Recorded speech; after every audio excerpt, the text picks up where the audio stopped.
The New Age. Welcome, everyone, to Polycarp's Paradigm. My name is Eric Robinson, and I'm with a very special guest today, Susan Brinkman. Welcome, Susan, to the podcast.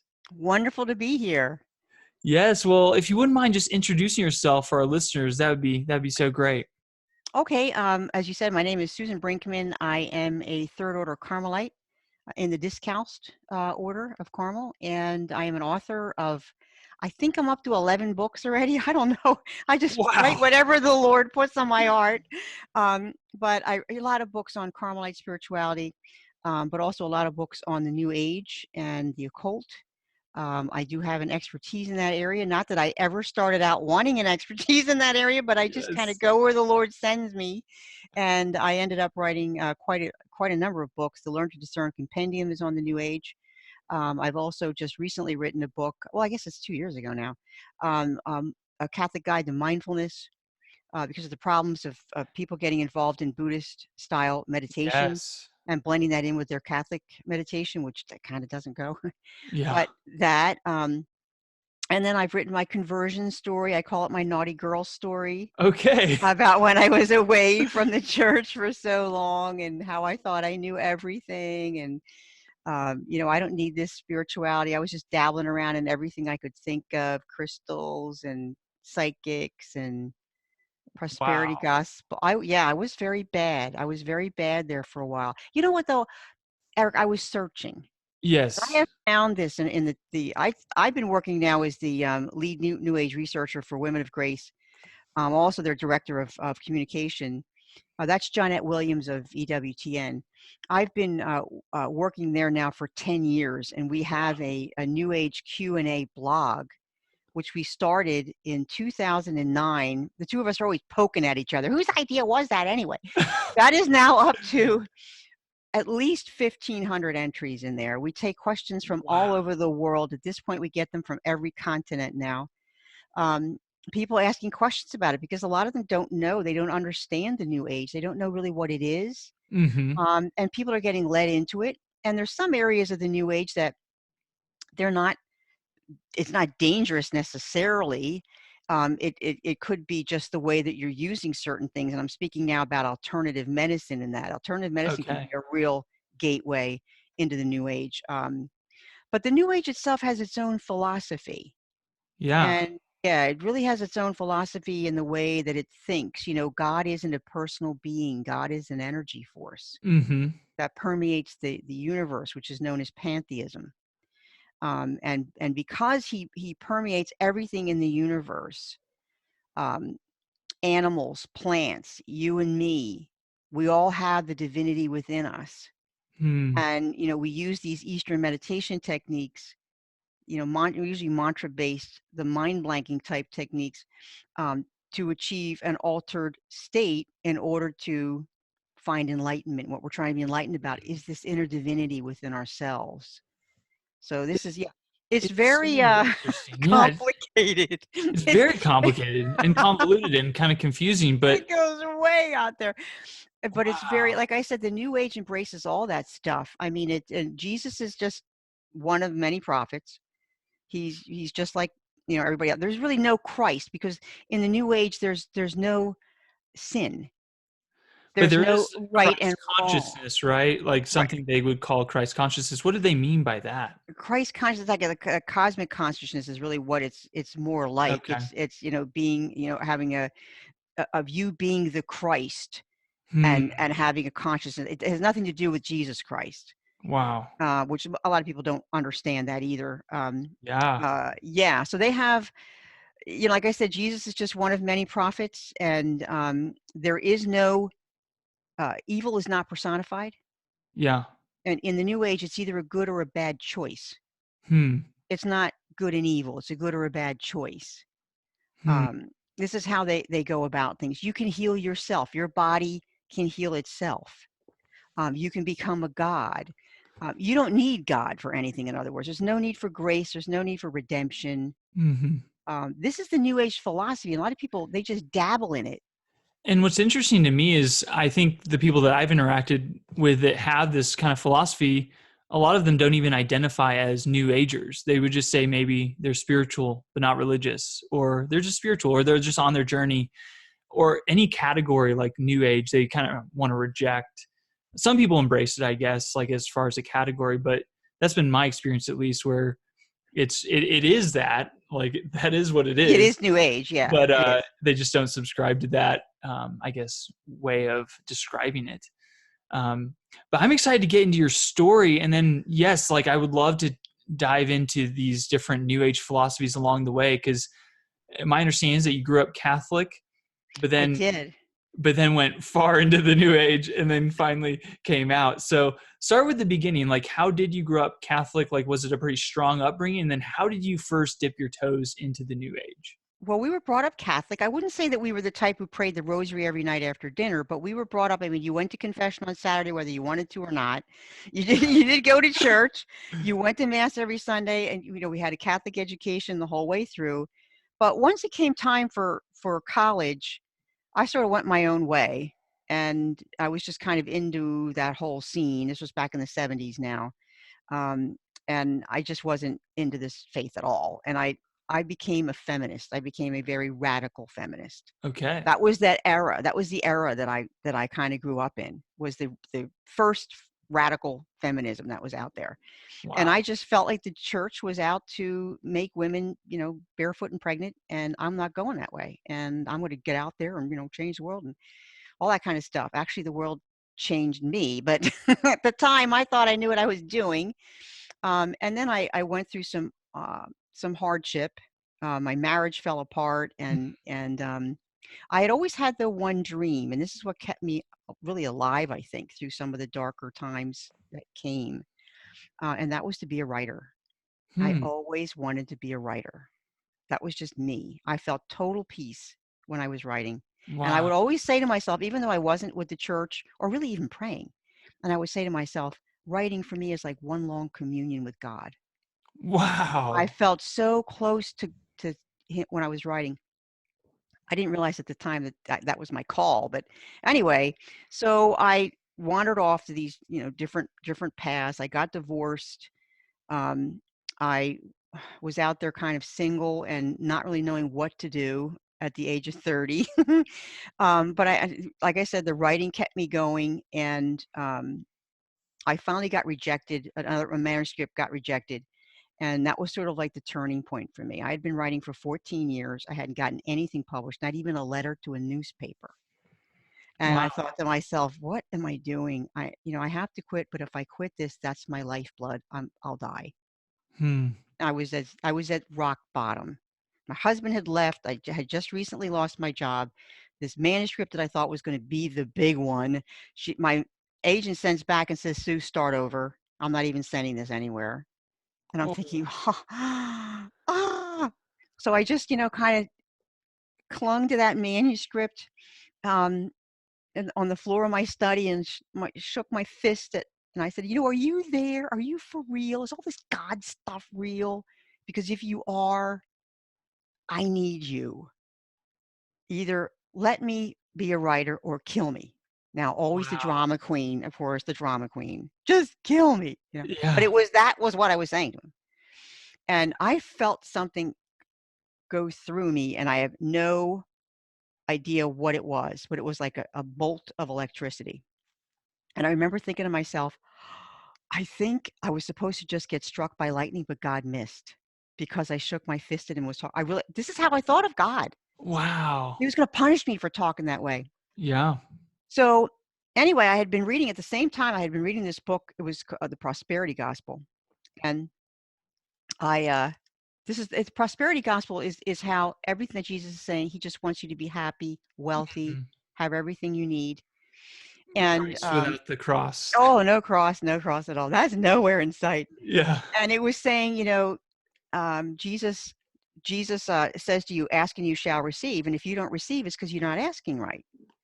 So I was in this thing where I was asking myself, all right, let me try to ask him the right way. And I was coming up with different ways to ask him, please help me. I want to, get married again, have a family, and be reasonably well off. And I thought, well, listen, I'll drop the reasonably well off part if you want. But I still really, I just want, you know, I just, please, I just help me, and nothing would happen, of course. But one time, and this was the Lord at work, he put it into my head. He said, why don't you go check and see if that's in the Bible, if that's really in the Bible. And I thought, yeah, you know what, I want to check that. So he gets a Bible into my hand. I didn't even know I had the Bible. It was out in my book collection. It Yeah. was actually an antique, and that's why I bought it. I didn't buy it to read it. I bought it because it was an antique. Wow. And so I open it up and I start rifling through, and I come to the Psalms of David. And David's writing, "You are my strength. You are my love. You are my hiding place. You are my hope. You are my courage. You are my strength and my might." And I remember looking at this and thinking, what God is he talking to? Because Wow. I could use a God like that. I started reading the Psalms, Hmm. and I started to like really get into the Psalms. It was like, wow, I like this God. I called him David's God. That's how I called him. This is, Wow. I never put I never connected anything. And then one day I'm at a party, family party, and my niece says to me, "I want you to be my sponsor for confirmation." And everybody in the family's laughing. Oh, come on. She hasn't been to confession in 15 years. She hasn't been in a church. She goes into church, the whole church will blow up. Blah, blah, blah, blah. And so my niece starts crying and she says, "No, no, I don't want anybody but Aunt Susie. It has to be her." Okay, look, can't hurt. I'm just going to go and I'll ask if they'll give me the certificate to be your sponsor. So I go to I didn't even know where the church was. I had to stop at a gas station. We didn't have GPS in those days. Wow. And I said, "Do you know where St. Catherine of Siena is?" And the guy says, "Sue, it's a mile up the road." Oh, that's the church. I Wow. didn't even know there was, okay, all right, So I went in and I get this roly-poly big, Italian funny guy pastor who was in there. And I went in and I sat down with him and I said, "Father, I would like to sponsor my niece for confirmation." And he said, "Okay, are you in good standing with the church?" And I'm like, "I guess, yeah. I don't think anybody's mad at me, He goes, "No, Wow. no, no, no." He knew right then. He knew right then. And he says, "No, no, no. Are you attending the sacraments?" I'm like, "Which ones?" He's confession and the Eucharist? No. And he said, "Look, you have to be doing that in order to be a sponsor." I'm like, I understand that. I understand that. But at the time I was a salesman during the day. That was my day job. Okay. And I said, "Look, I'll make a deal with you. If you give me that certificate, I promise you I'll go back to mass on Sundays." I remember thinking to myself at the time, "You idiot. You can't tell a priest that. You are really going to get struck by lightning. You can't do that. You can't. Don't do it." And he looks me in the eye and he says, "You serious?" I'm like, "Yep." And he says, "Okay, here you go." And he gave me the certificate. And a week later, it's Sunday morning, and there was had to be my guardian angel, like to this day, prodding me in the side. "Hey, what are you doing laying on the couch doing your nails? It's time for you to go to mass." And I'm Wow. thinking, I'm not going to mass. No, I'm not going. Long story short, an hour later, I was sitting in the last pew at St. Catherine of Siena, and I have never missed mass since. Wow. Oh my gosh, I was in there thinking to myself, because I was talking to this David's God, right? I was talking to this Yeah. David's Yeah. God, and I was saying to him, what do you want from me anyway? Why am I sitting in here? I like to write on Sunday mornings. I work all week. It's my only time to write. What am I doing in here? And all of a sudden, the choir sings, "Hosea, long have I waited for your coming home to me, and living deeply our new life." And I just Wow. got all choked up and I thought to myself, that sounds like something David's God would say. What's he doing here? What's he doing in the Catholic Church? So that began my whole thing, was looking into the church. I read Mulieris Dignitatem on the dignity and vocation of women. I was blown away by that document. I read Wow. Humanae Vitae. I started cleaning my life up, and then I had this moment when I was in the study with that manuscript, and I shook my fist, "Are you for real? You really?" And that night, I opened up my Bible, which was I used to call it my telephone to God. I opened up my Bible up to Revelation, the chapter on Philadelphia, Hmm. because I live in Philadelphia, and I said to myself, wow, what's Philadelphia doing in the Bible? That's weird. And I read it, and he says, that's the letter. He says, I know you. You're not strong, but at least you've never denied me. So I'm going to open a door for you. And what door I open, no man will close. Wow. And I had that shock go through me again. I thought, are you talking about like the door to Macmillan or Harper, Lord? You know, is that what you? And I went from being totally on the brink of suicide to filled with hope that I'm going to get a book published. This Wow. is God. He heard me. I mean, God's for real. I went to church. He was in the church. He was in, he's real. He's real. I remember going through this thinking, oh my God, he's real. My God, there's really a God. And he put it on my heart to rewrite a book I had written 10 years earlier. It was a novel. I was actually a fiction writer when I first started out. And I rewrote the book. And sure enough, within 6 months, my agent called to say, Harper just offered you a contract for your book. And I'm like, are you kidding me? It's God. God did Wow. this. God did this for me. This was my life's dream. He did it for me. And I remember going to my mother's after that day to tell her this. And I told her the whole story about how God had been coming into my life. She listened she's a real dainty, feminine woman. And she listened to the whole story and she said to me, Susie, don't ever tell this to anybody else. I'm like, is it that bad, Mom? I ended up writing a book about it. But anyway, yeah, he led me through, he got me by the heart, Eric, is what he did. Got me by the Wow. heart. He got me away from the psychics. He got me away from the crystals, from the prosperity gospel. Started showing me, no, Susie, you don't need that. What you need is me. I'm the one with the power. Wow. I make this happen. And he literally remade my life. And he made it's a dream come true. My life became a dream come true when he came into my life. And I tell this to anybody who wants to hear it. And even if they don't want to hear it, I tell them, if you do not have God, you are only living half of your life. You are Wow. missing a whole other dimension of life if you do it. Hmm. So I ended up, of course, I became a correspondent for the Catholic Standard and Times newspaper, which is the Archdiocesan newspaper of Philadelphia. Um, and I started writing nonfiction, which I didn't like at first. And I kept thinking, what are you making me do that for? But I did it. Yeah. And that's how I got into the New Age. I was assigned the document, Jesus Christ, the bearer of the water of life. My editor said, Sue, I want you to report on that document. So I had to read it, and report on it. And I thought, what is all this stuff? And I had done a little investigative stuff while I was with that newspaper, especially in the abortion industry. And I started looking into it, like the Reiki. Yeah. And Reiki was like so big. Everybody was into this energy healing. I'm thinking, what is all this stuff? What is this chi that they're talking about? Hmm. And this life force energy. And I started researching it. And, I saw that science, there is no evidence that that even exists. It's called putative energy. And they've been looking for something. And I'm talking physics is looking for it. And physics is probably one of the most advanced sciences we have. And there's just no sign that this even exists. Hmm. Since Isaac Newton, they've been looking for this thing and they can't find it. The other kind of energy, which we do have in our body, is veritable energy. Um, and that's like monochromatic radiation and, the magnetism that we have all that. Yeah. Sound waves and that we can measure that. We know what that is. But what they're talking about doesn't exist. You can't So, measure it at all. yeah. So at this stage in your life, you were already back in the church, I and had now finally come back. you come back, and now you're kind of going back into your own past, I guess, when you see this new age stuff and you're saying, wait, I experienced that, or like that's what I was doing.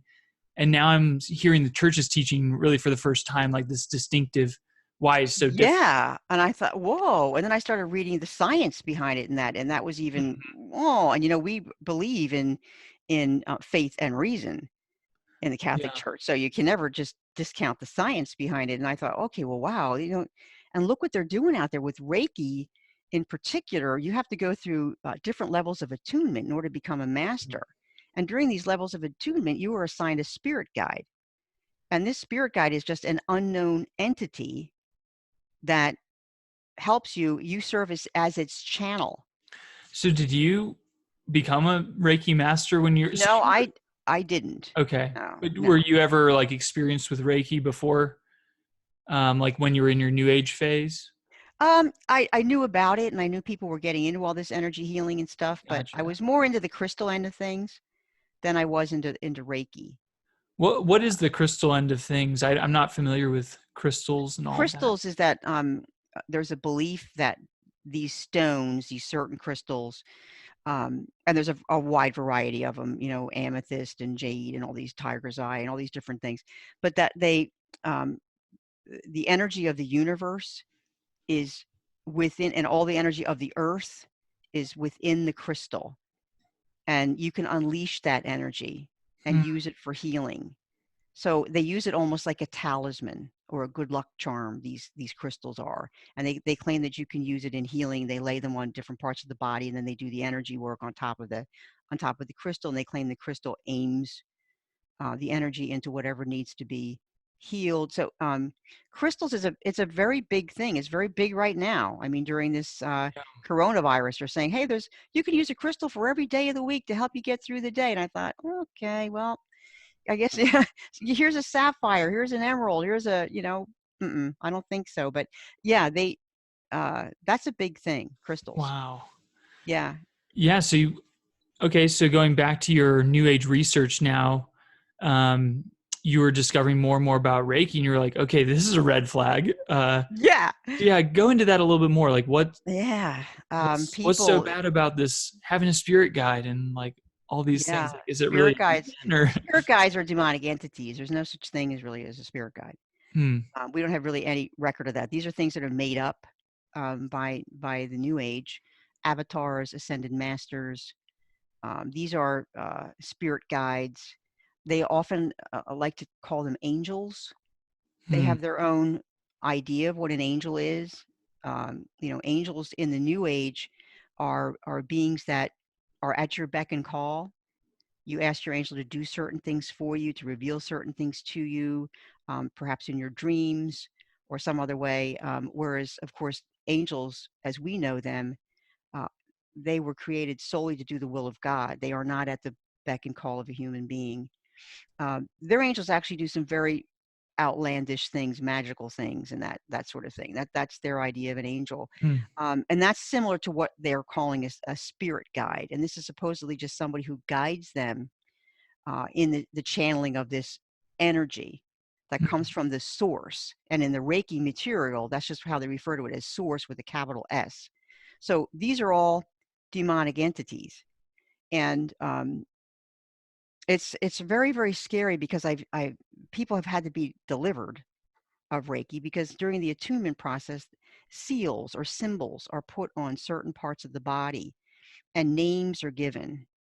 And Hmm. these are different names of spiritual entities that are given. And exorcists have revealed that those names are actually demonic names. And when during the deliverance process, those were the names of the demons that they delivered that person from. So Wow. we have extensive evidence about that. And is Reiki this is even like if extremely it's dangerous. even if like you're at the entry level of Reiki, you're not like a master or anything, is there some sort of rite of initiation where, hey, that you need to be delivered even from that? No, no, no. Once you get to Or, that, once you get to the seals and the spirit guide, that's when you're starting to get yourself into trouble. And normally, people who are just in the initial stages of that are okay, but if you go any further into it, you're really stepping into stuff that you don't understand, and especially if you're just going by what the Reiki people tell you, hmm. because they have all kinds of happy fluff on their websites and all that kind of stuff to tell you you're going to help people. And a lot of people who do this, Eric, they really do want to help people. They think they're helping people. Yeah. You know, the ones who are involved in this in Reiki are they're not evil people.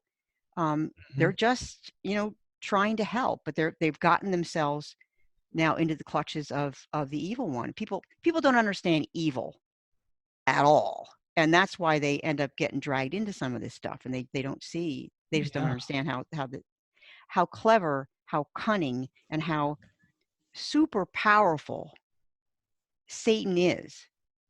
He is way beyond what the average person understands, and it's not their fault because we're not taught. And what do you think it is that attracts people to this Reiki or this, or even broader into crystals or the New Age? Like, what is it in people that is attracted by these things. I mean, and of course we know Satan does appear as an angel of light. Like, so it makes sense that, it would appear kind of nice. But what is it you think that attracted you? What is it that attracts other people to these sorts of things? Well, I think we have a human instinct to want to know the future. We want security. And that is one thing. That is one temptation that Satan really, he does a good job with that. And he tempts you into all kinds of divination for people like me. I wanted to know what's going to happen to me. So you went to psychics. Oh yeah, I went to psychics, and what is going to happen to me? And what's my life going to be like? Am I ever going to meet anybody? What's going to happen?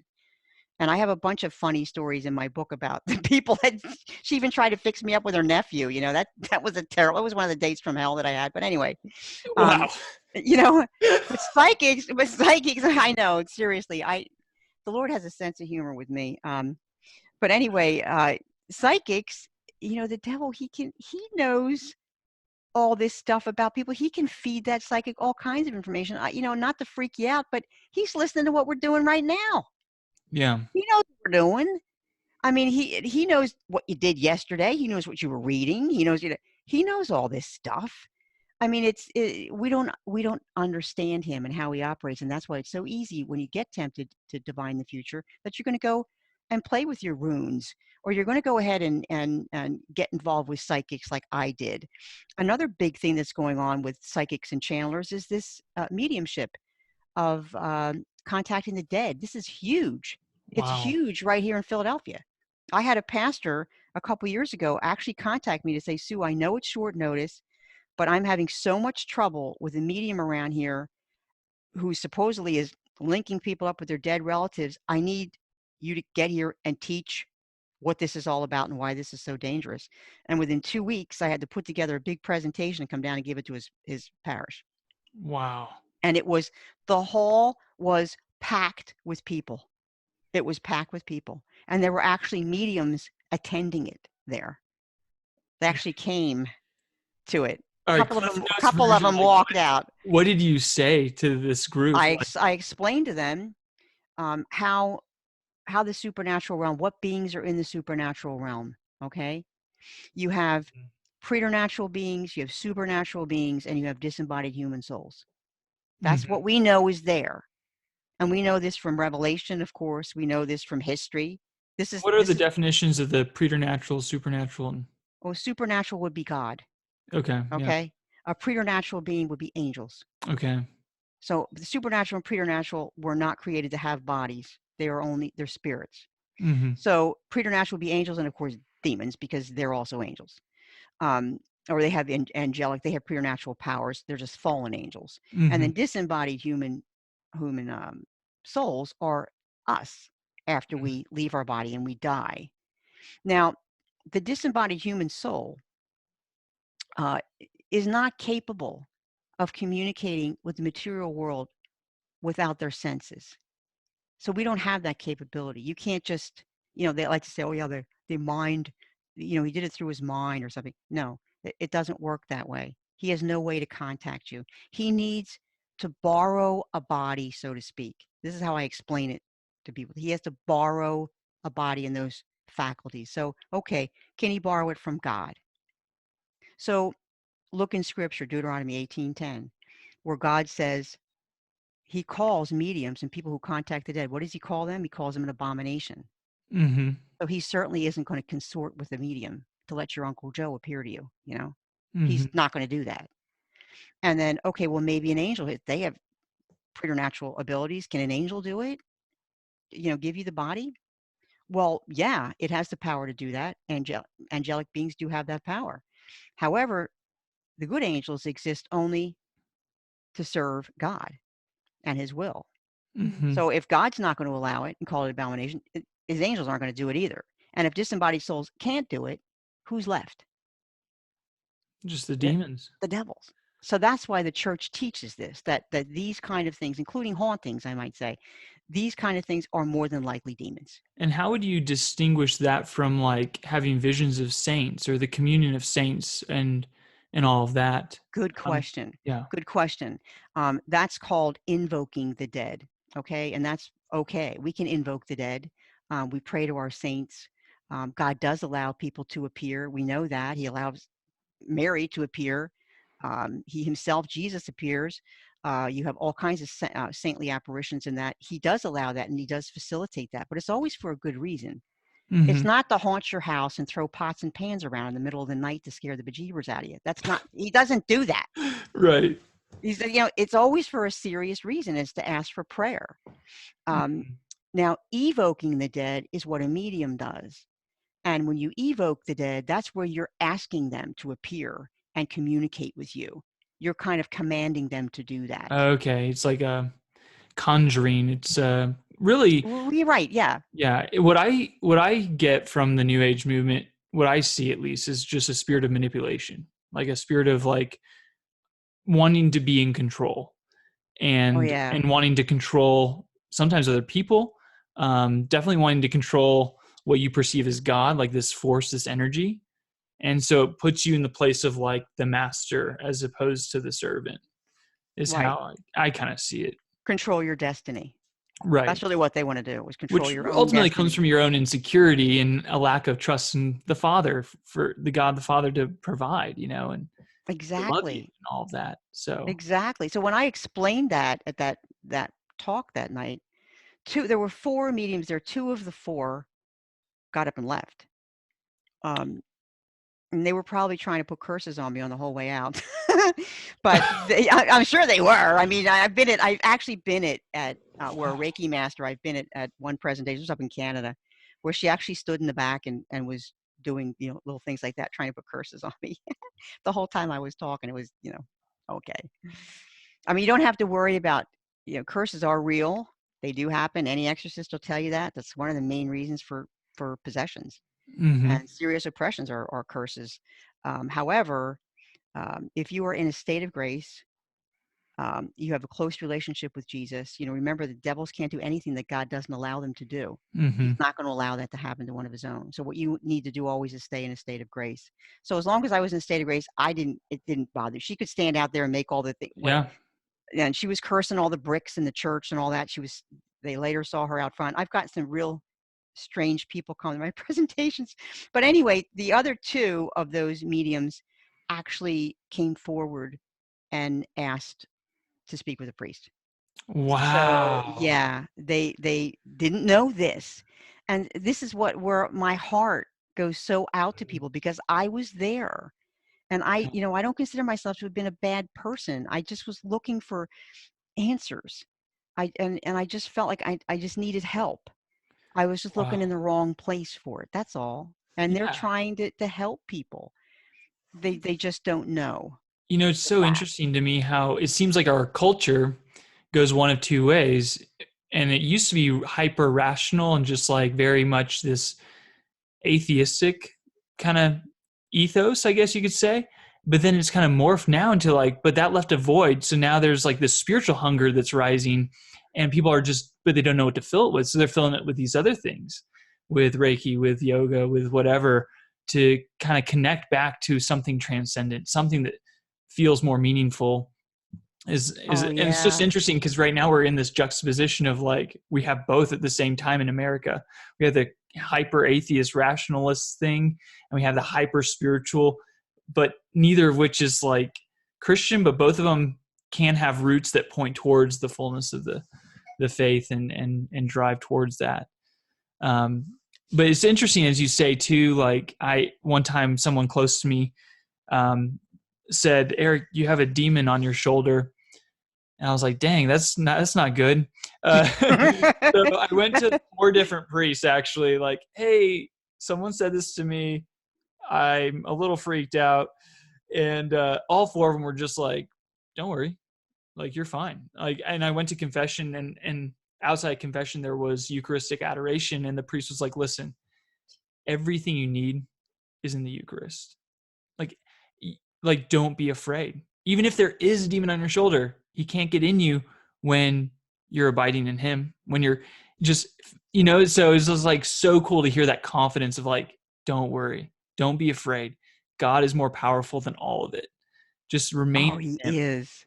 He is, Yeah. and the exorcists know it. And I've had such a great privilege to be able to work with so many different exorcists. And I just remember Wow. one exorcist, he actually came to pick me up at the airport when I was coming in to do a presentation there, and he picked me up, and he spoke like Marlon Brando. That was how he talked. Yeah, like, I'm going to tell him that. He would tell me, and tell me to do that. I'm going to tell me that. And that's how he would talk to the demons. And he would tell me all this stuff about the demons. And he said to me, and I never forgot this, he said, Sue, the one thing that this has taught me is just how powerful Jesus Christ really is. Wow. You don't realize it until you see the convergence of these two enormous powers, Mm-hmm. supernatural coming up against the preternatural, and you see the enormous strength of Jesus Christ. It's just, they just tremble Right. at, they want out. I mean, these movies, the way Hollywood just does such a distortion of the demonic. I mean, it's no wonder people fall into this stuff. They make it look so fluffy. Um, the exorcists are not afraid of the demon. It's the other way around. The demon's doing everything in his power to get out from not having to do this exorcism. He doesn't want it. He's trying everything to get Wow. out of it. I mean, but look at the way it's presented it by Hollywood. Mm-hmm. Demons are friendly. I mean, there's what's this new Disney show on now for kids, and it's all about, it's based on a teen girl whose aspiration in life is to become a witch. Wow. And she's paired up with an expert sorcerer who's going to teach her how to become a witch, and a friendly little demon named Pipsqueak or something like that. And I'm thinking, okay, you're teaching children this? You're Wow. teaching kids this, okay? I mean, I know adults who aren't aware of this information. Kids certainly don't know it. Wow. And then that book, a children's book of demons that came out at Christmas time, that was all the sigils, the different symbols. Sigils are symbols of Okay. demons, and is teaching the children how to summon the demons through those different sigils. Now, were you going back to kind of so you basically were in kind of the new age, steeped in it for about 10 to 15 years, is that right? Like Yeah, from I your was out 20s, of it. Yeah. and at that point, obviously away from the church until that awesome conversion you had, and or reversion, I guess you could say. But Yeah, reversion. uh, yeah, but during that 10 to 15-year period of where you were kind of getting steeped into that, what were some of the first things? Obviously, you said that you were kind of hyper feminist, but like, what was the first, like, do you remember the first time you like consulted a psychic or viewed a crystal, or like, what were the things? And then what was kind of the pinnacle, like where you say you'd like, this was the furthest I went and this was like crazy. Um, I'm just kind of curious about that kind of time frame in your life and what you learned from it Eh, subsequently. the first time was psychic. Um, that I did, and I paid money to see this psychic.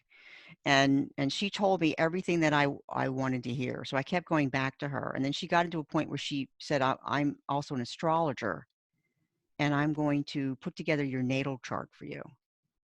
And I thought that was kind of getting a little weird. Huh. I don't The even know what that is. whole, A natal chart. that's the chart about everything, that the placement of all the planets that astrology recognizes. Astrology doesn't recognize all the planets. They only recognize some.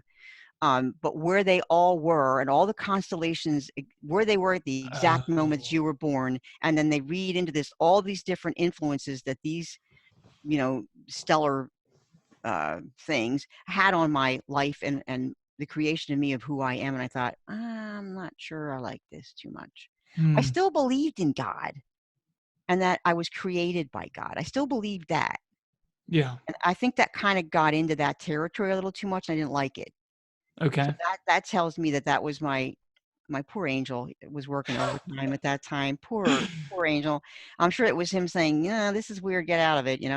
And that's when I said to myself, "Okay, this is a little strange, and I don't think I'm going to go down that path." You charge me a lot of money for it too, but natal charts are a big thing. Astrology is a huge thing. Wow. Astrology, even though it's nothing more, it's a Babylonian occult art.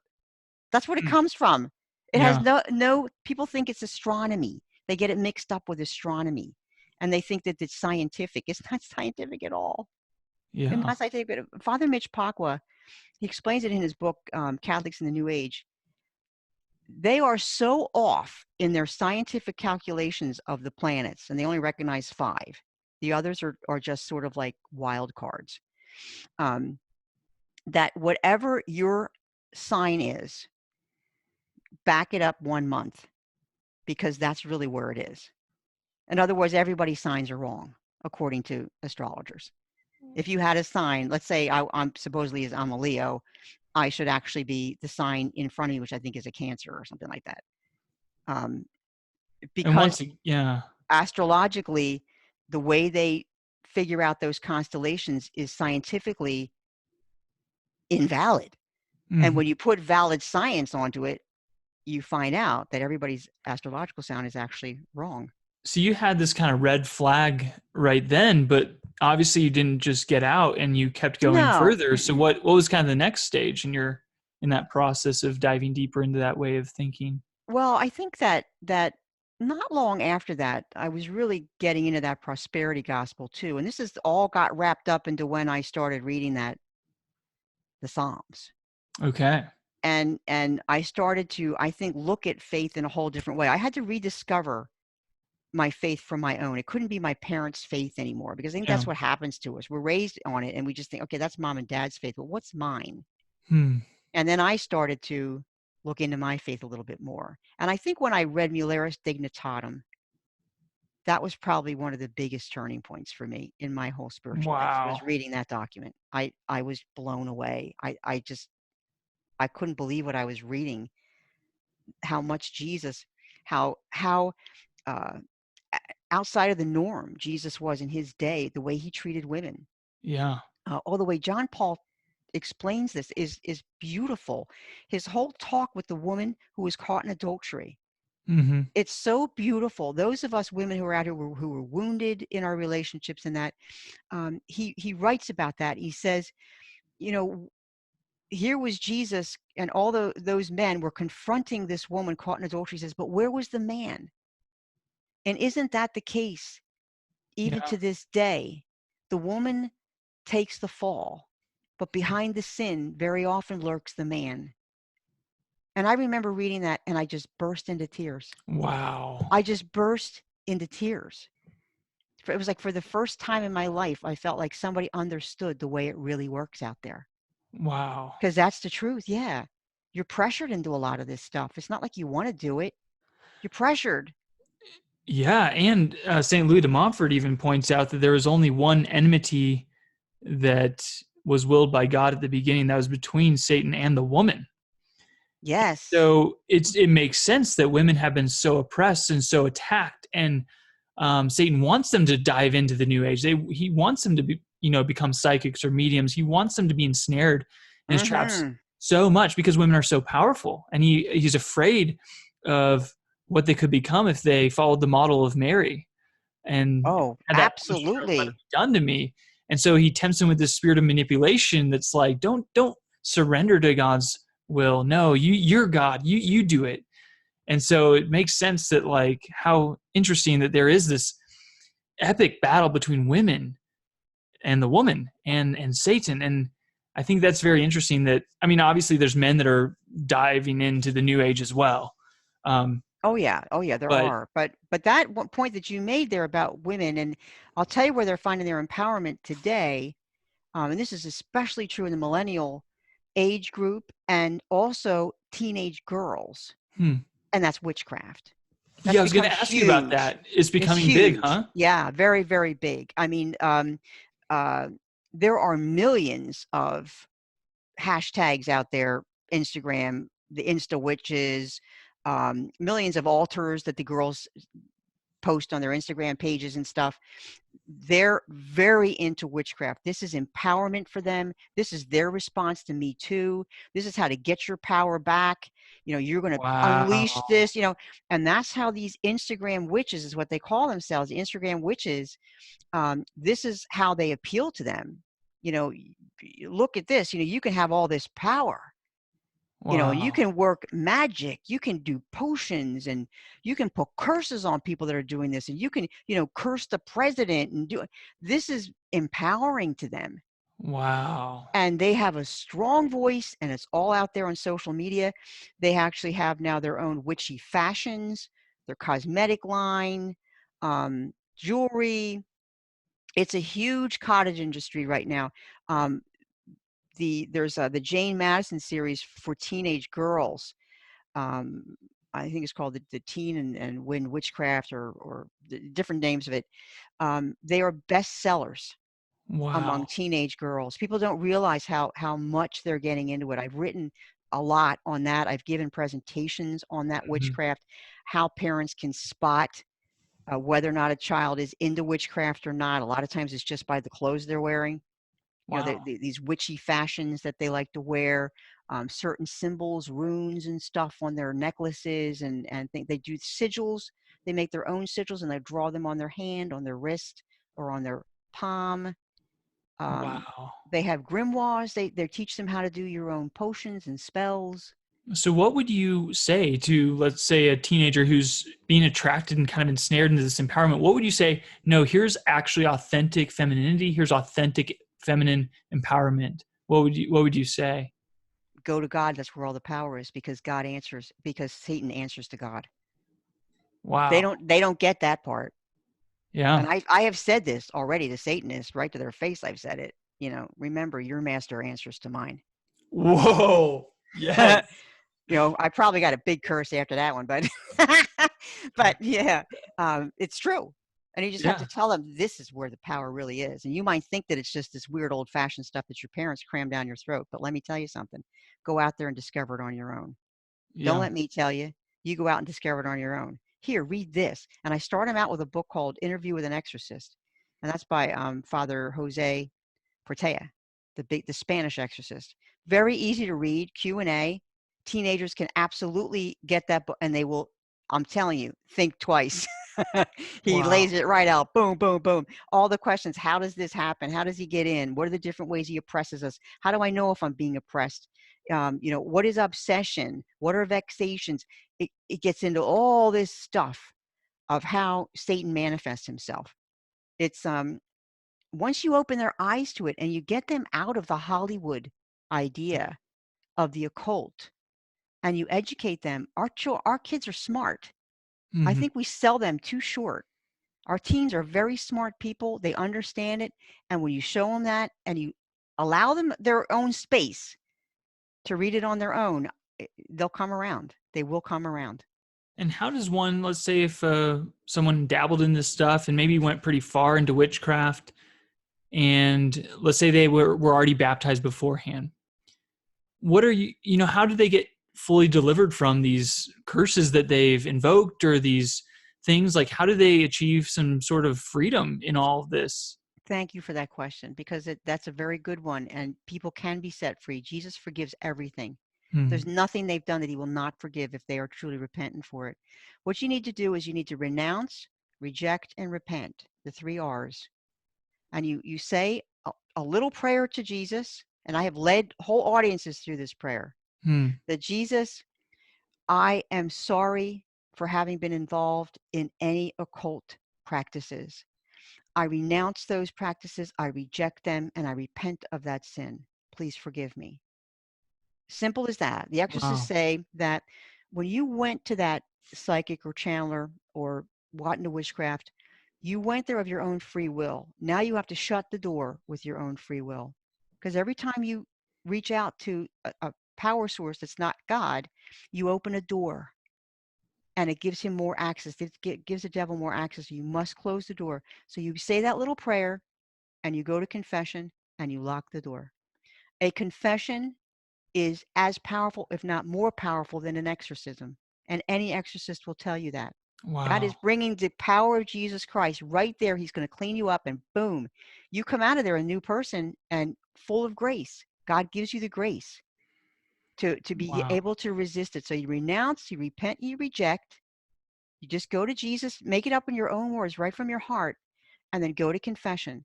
And even if you confess something and perhaps the priest doesn't understand some of these different things, says, oh, you were just fooling around, it wasn't that serious. I mean, even if he does, say to him, okay, Father, but I would feel better if I could just, ask for forgiveness for this. No priest is going to say no to you. Just say, please, I just want to be forgiven for it. Hmm. Because Yeah. some of them don't understand some of these things that are going on out there. They don't understand how big they Yeah. are. Even the witchcraft, they'll say, well, you're just fooling around with your friends. You know what? Just insist. I would like to be forgiven from all occult activity. And that's it. You're cleaned up. And then you just stay away from it. You get everything out of your house that has anything to do with it, all your books, jewelry. Be careful with this jewelry. Anything that's got any kind of occult or astrological symbols on it, a lot of these jewelry manufacturers bless them before Wow. they sell them. You want to get rid of stuff like that. Get it out of your house. Throw it in the trash, burn it, whatever you want to do. Just get rid of it. And no talismans, no lucky charms. All that stuff has to go. And then that's how you start afresh. Wow. So where do you see our world going these days as far as, the new age is called the new age because they believe that we are entering into a new age, right? It was the age of Pisces and now it's the age Right. And now it's the age of Aquarius. Again, Aquarius. they're basing everything on astrology, Right, right, which is right. like, okay, that's not necessarily a sure foundation to build anything on, but that's what they're doing. But yeah, where do you see this going as far as like, okay, there's a resurgence of Satanism, of witchcraft. In fact, I live in Colorado now, but last year I was living in Houston, and the first ever public satanic black mass was held in Houston Oh, in the okay. fall, and the Catholic Church, like, we had like adoration going at the same time. We had prayers and vigils and rosaries, and like we were fighting, but they did this awful black mass, and so okay, so there's a resurgence of this, at least in America. What will end up happening to this country if like we continue down this path of opening ourselves up to these demonic spirits, and also, what are some things that you would maybe warn people? Hey, I know that looks innocent, but stay away. I know that looks okay, but trust me, that's a gateway into something further. So I Oh, just yeah. about those things. Yeah, I'm going to say probably astrology would be the one thing to say that can be a gateway because you're beginning to now give into that temptation to know the future. Any kind Okay. of divination, and a lot of times it does look, really hokey. You know, it's nothing much. I'm just tossing these runes, and I don't really believe it. I'm doing the tea leaves. I don't really believe that stuff. I mean, I'm just doing it for fun. Don't even do it for fun. That's what they say. Yeah. Don't do it for fun. In fact, John Paul II actually warned that in one of his audiences. Don't even do it for fun. Just stay away from it. Yeah. Stay away from all that stuff. What he's doing is that's a temptation from Satan. He's tempting you to want to know your future. Yeah. And the future really lies in God's hands. Where's the world going to be if we continue down this path? Well, it's going to continue to destroy itself. Is what's going to happen. There isn't going to be a world because Satan's aim is always to destroy. What he Yeah. does is he starts out making it look like he's your best friend. He's going to give you everything you want. You go ahead and make this pact with me, and I'm going to just make sure that you're rich and famous. But in the end, he always will destroy you. That's just his whole MO Hmm. is destruction. He wants to get at God, and the only way to get at God is by destroying us. That's how he does it. Wow. So we always have to remember that and keep that in mind. He is a destroyer. He is an assassin, or he's a very patient assassin. And he watches and waits, and he knows, Yeah. as Paul VI said, he knows how to penetrate everybody's individual psyche. He knows exactly where your weak spot is. Don't Hmm. ever let your guard down. You've got it. You need Jesus Christ. You stay very close to Mary. They can't stand Mary. They don't even like her name. And I mean, you really, some of the stories from The Exorcist are like, wow. I mean, he just doesn't want anything to do with Mary. Um, John Paul II is another one. St. John Paul II makes him irritable, is what I hear from the. Wow. Yeah, John Paul II makes demons irritable. Um, Wow. yeah, they So don't like him either. But Jesus Christ, of course, is the one that, they just tremble. They just tremble. yeah. They don't want What to be around him. Yeah, it's kind of we as we wrap up here, which, man, I could just talk to you forever. This is awesome. Uh I'm just curious, like, what's one of the craziest things, like craziest exorcisms you've seen, like craziest deliverances? What's one of the most crazy, like, supernatural experiences where it just demonstrated the power of God so awesomely? I would just love to hear about that. And then any last bits of advice that you have for our audience. I don't know that I've ever seen anything too too outside the norm as far as somebody getting delivered. In most cases, there is some physical manifestation, coughing, Mm. choking, sometimes vomiting, um, some blaspheming in that, but nothing too out of the ordinary. But I've read about some very extraordinary things Yeah. where demons were refusing to come out, refusing, and then finally, the priest would call upon Mary or something like that, and say, and all of a sudden, this demon who was saying, "You'll never get me out. This is mine. He's mine. I'm not coming out. I'm not coming out." And all of a sudden, Jesus allows his mother. Jesus is orchestrating everything, of course, but he allows his mother Right. to come in there, and they're like, "No, no, not her, not her, madam, madam, yes, madam, yes, madam." Boom, he's gone. This Oh. demon who's just, Wow. and all of a sudden, madam, no, yes, madam, yes, madam, and finally left. I mean, Wow. yeah, you really you see things that just chill you to the bone. It is. My advice to people is to have nothing to do with the occult at all. Don't Mm. dabble in it, even in the most minor way, because of the treachery of Satan and how he is watching you at every moment, waiting for an opportunity to Mm. get in there and to turn you away from God. Stay very close to God. Always stay in a state of grace. This is not a game. This is real stuff here. This is a supernatural truth, and we need to learn to, I think, Mm. pay more attention to our supernatural life and to what's going on out there, and keep ourselves safe. Always stay in a state of grace. If you can consecrate yourself to Our Lady, do that. I recommend that for everybody that I ever come in contact with and do Mm. any kind of counseling or help with. Get yourself consecrated to Our Lady because she offers protection against Satan, and in particular against delusion and deception from Mm. Satan. You might be deceived, but you won't be deceived for long. You got to make sure, and don't rely on yourself. Always rely on God. If you rely Yeah. on yourself, you're going to get duped because he is superhuman intelligence. He can outsmart you at every turn. Wow. Yeah, so it's you really have to, like I said, be very. I mean, I don't worry about it at all, really, because I just stay very. What I worry about is where am I at on the path of union to God. Right. That's my main concern. I mean, right now with the virus, there's everybody talking about the end times, and we're going to have an illumination of conscience and all that. I'm worried about the illumination I'm going to get on my deathbed when I stand before the Lord. Am I going to be ready for my bridegroom? That's really what I focus on Yeah. day I and think day and night.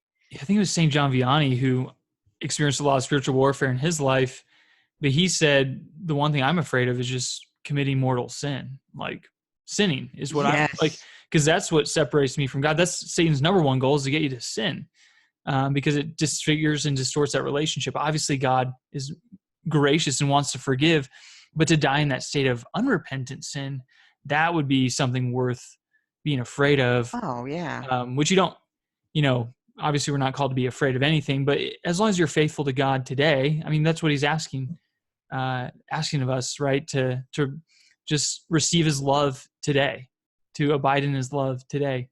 And he'll give us the perseverance and love to the end. And stay with Uh, him. Just to stay with the Lord. Practice his presence every day. He's right here yeah. with us. He's right here with Yeah. us all the time. And how many times a day do we stop and say, "Hey, Lord, how you doing?"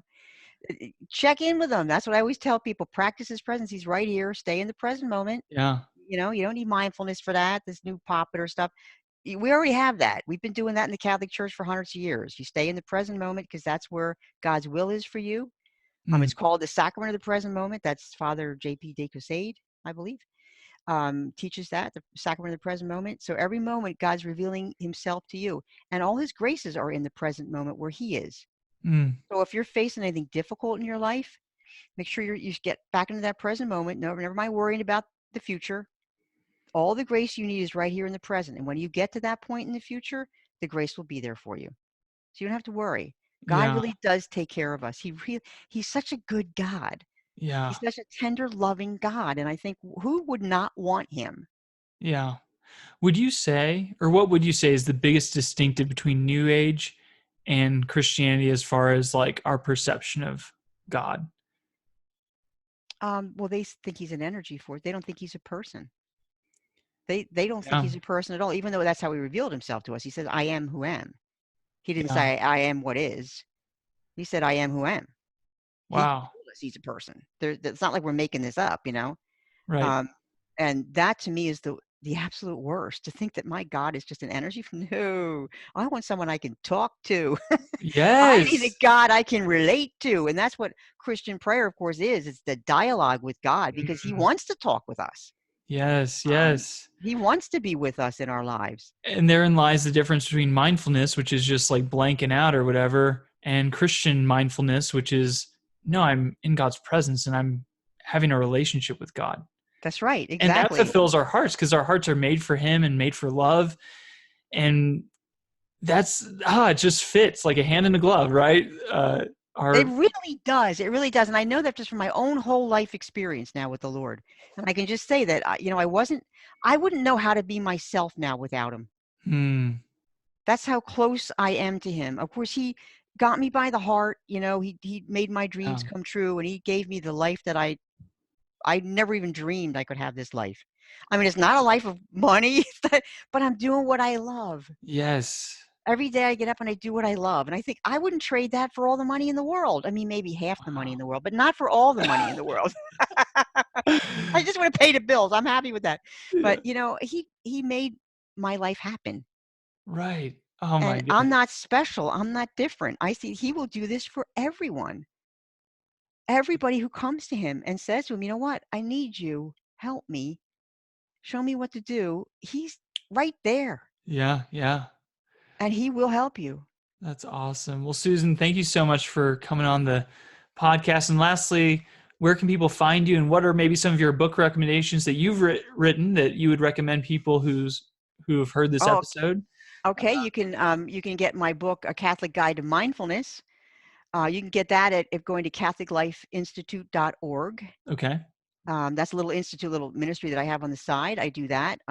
You can read my New Age blog at womenofgrace.com, and just scroll down to blogs and you'll be able to find it in there. And let's see, my conversion story is also it's called We Need to Talk. God Speaks to a Modern Girl. You can find that right on Amazon. All my books actually are out on Amazon. I am working on one right now called Fight Like a Catholic, and it's all about this Catholic spiritual warfare. Wow. So hopefully that's going to be out in September. All right. Well, thank you so much. All right. Thank you so much for having me. It's been fun.